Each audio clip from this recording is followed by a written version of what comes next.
Hello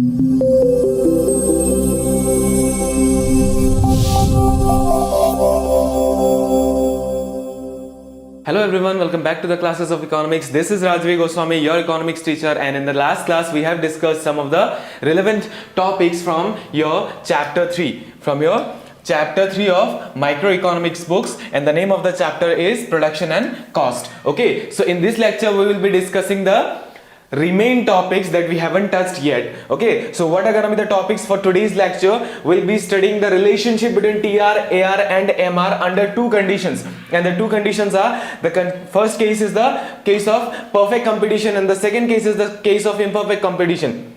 So yesterday we have discussed the relationship between TR, AR and MR only by referring to the general relationship. Only referring to the general relationship. But today in this lecture we'll be discussing the relationship between total revenue, average revenue and marginal revenue.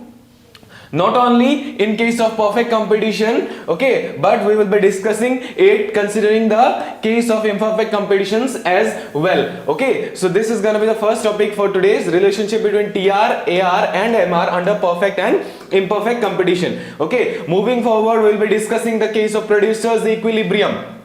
Okay, producers equilibrium. In the last chapter of microeconomics, the name of the chapter was theory of consumer behavior, right? Theory of consumer behavior. In the second chapter number 2 of microeconomics book, we have studied the case of what? The case of consumer equilibrium. But in chapter number 3, where we are discussing the topics of production and cost, we will be studying the producers equilibrium. And what will be the approach of studying this producer equilibrium? We'll be studying the MCMR approach. That means the approach where the marginal cost of the firm becomes equal to the marginal revenue. At this particular points, the producer establishes a equilibrium or maximizes his profit. So we'll be studying producers equilibrium using MCMR approach. And next we'll be having a not a brief but somehow a little glance about the theory of supply. That means what exactly supply means, what exactly individual supply and market supply means, or what are the determinants of supply, or maybe how you determine the market supply using individual supply curves, or maybe what is law of supply, what are the assumptions that we presume while studying the law of supply and all these things. Okay, so these are going to be the topics for today's lecture. So without delaying much, let us start with the very first topic. So the very first topic for today's lecture is nothing but the relationship between TR, AR and MR in imperfect competition. So in the last class, if you have remembered or seen the video, we have discussed the relationship of what? Relationship between TR, AR and MR considering general relationship, which establishes a very general relationship which shows that when MR is increasing, the total is increasing. When MR starts falling, the TR starts decreasing at a decreasing rate, and when MR touches the x-axis, that means when MR touches the horizontal axis, or when MR becomes 0, the total revenue reaches its maximum peak, and then eventually it starts falling when the MR becomes negative. Okay, and in every case the average revenue will be greater than MR in a general relationship. Okay, but this is not the case in every single market structure. So in imperfect competition, what happens? See, I want you to look at this diagram. This diagram has been taken from Google for your references, okay, for giving you a good reference. So see, this is here the TR curve. Okay, this is here the TR curve, and again corresponding to this we have another Cartesian plane which represents the AR curve and the MR curve. So this is the MR marginal revenue curve, this is the average revenue curve, and this is the total revenue curve. See, from the very initial point in imperfect competition, what happens? The AR and MR starts decreasing. But what happens? The TR will increase. Okay, the TR will increase until and unless the MR becomes 0. Until and unless the value of MR becomes 0, the total revenue will increase. Okay, so what we have stated here, the first point, look into this first point and Take the reference of the diagram here. Okay, see, TR increases at a diminishing rate if MR is diminishing. See, MR is diminishing from the very starting point, right? There is no increase in the MR. So from the very first point, MR is decreasing, corresponding to which TR is increasing but at a decreasing rate. Why there is a decreasing rate in the increment of the TR? Because of this falling marginal revenue. Because of the falling marginal revenue. So here the first point is TR increases at a diminishing rate if MR is diminishing. If MR is diminishing. Second point, note it down. Okay, you should have a copy and a pen with yourself. Second point is TR is maximum and constant when MR is constant or 0. Okay, so TR reaches the peak. This is the peak point. Okay, I am marking it as a P. So TR reaches the P. That means the peak point when MR touches the or MR intersects the horizontal axis or the x-axis. Okay.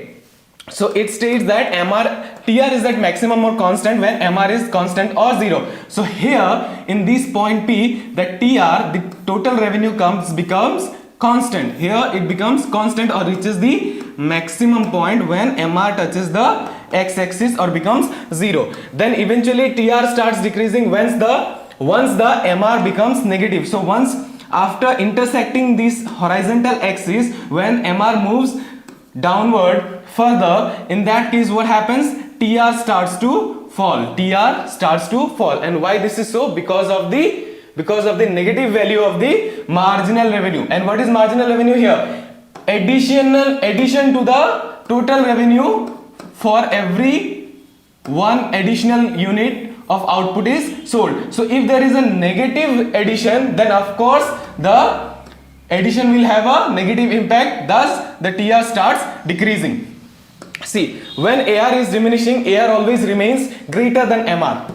Okay, when MR is decreasing, okay, when AR is also diminishing along with MR, AR will always remain greater than MR. Okay, and next, MR can be negative but not AR. So average revenue can never be a negative number. Remember this. Okay, so if you remember this, you will never commit a mistake in drawing this diagram.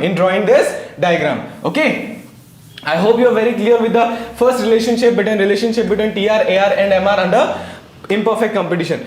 Let us move to the next thing. Let us move to the next relationship. Okay, not your relationship with your okay, I am asking you to focus on the relationship between total revenue, marginal revenue and average revenue in now perfect competition. So what happens in perfect competition? Look at the diagram first. See, in perfect competition, the average revenue and the marginal revenue are always equal. So the marginal revenue is always equal to the average revenue, which represents nothing but the price of the commodity. Okay, so in perfect competition, MR will always be equal to AR, which is nothing but the price of the particular commodity in the perfectly competitive market. Okay, so if the MR is equal to the AR, if the MR is always constant, which is a parallel line to x-axis, this directly implies that there is a constant addition. There is a constant addition to the TR. There is a constant addition to the TR. Sorry. So when MR or AR are equal, when MR is equal to AR and which is equal to the price and which remains constant throughout the period of time, okay, and reflects a parallel line to the x-axis, okay, it represents what? It represents that MR is constant, and the constant MR will always reflect a constant addition to the total revenue, and thus the total revenue curve will have a upward sloping line starting from the origin. Okay, so this is how the relationship of TR, AR and MR establishes in perfect competition. So let us look at the points that we have noted down here. See, MR is nearly an addition to the TR. We know that MR is what? Marginal revenue is the additional revenue that a seller gets after selling one additional unit of any output. So we know that MR is nearly an addition to the total revenue when one more unit of output is sold, right? So in that case, what happens?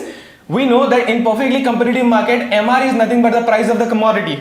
And if the price remains constant, it reflects that MR will also be constant.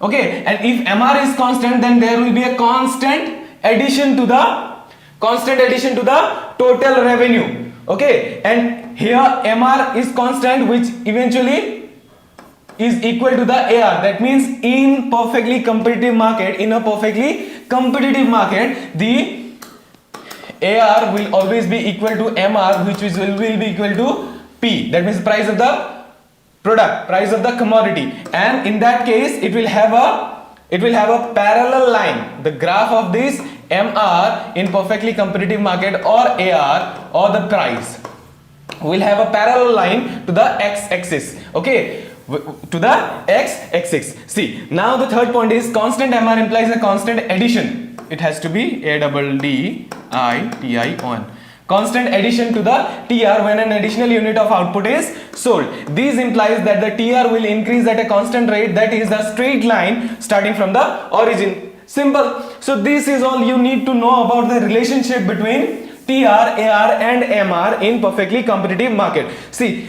just remember that in a perfectly competitive market, the MR will be equal to AR will be equal to price, and which is constant.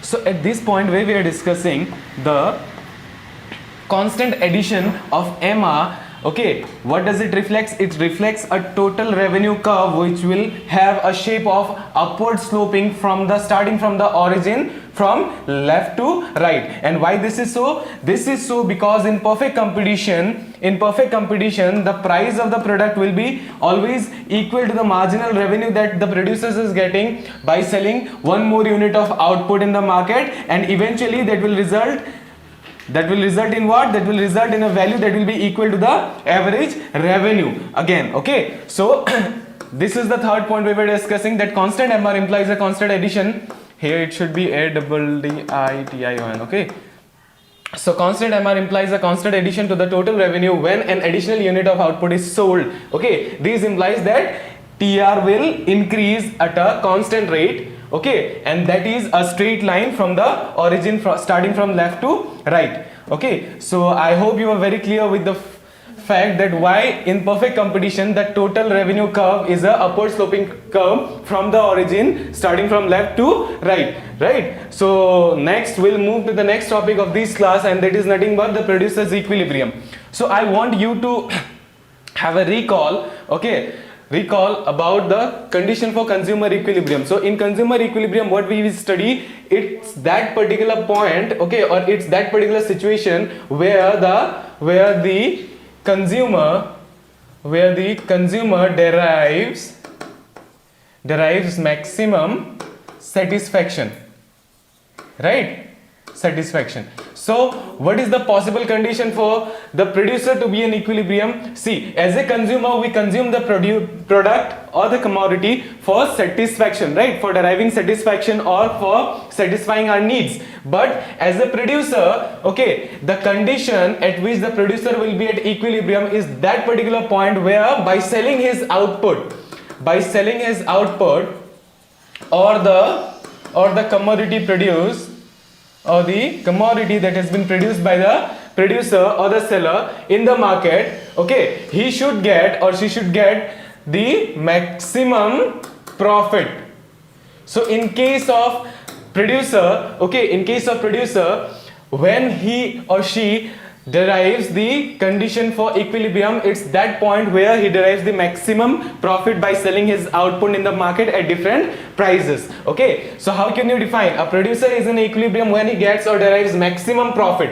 Okay, so in case of consumer, it is maximum satisfaction, right? It is maximum satisfaction from the consumption of the product that they have bought by spending their money income, and in case of producer, it is the maximum profit that they get by selling their output produced. Okay, by selling their output produced.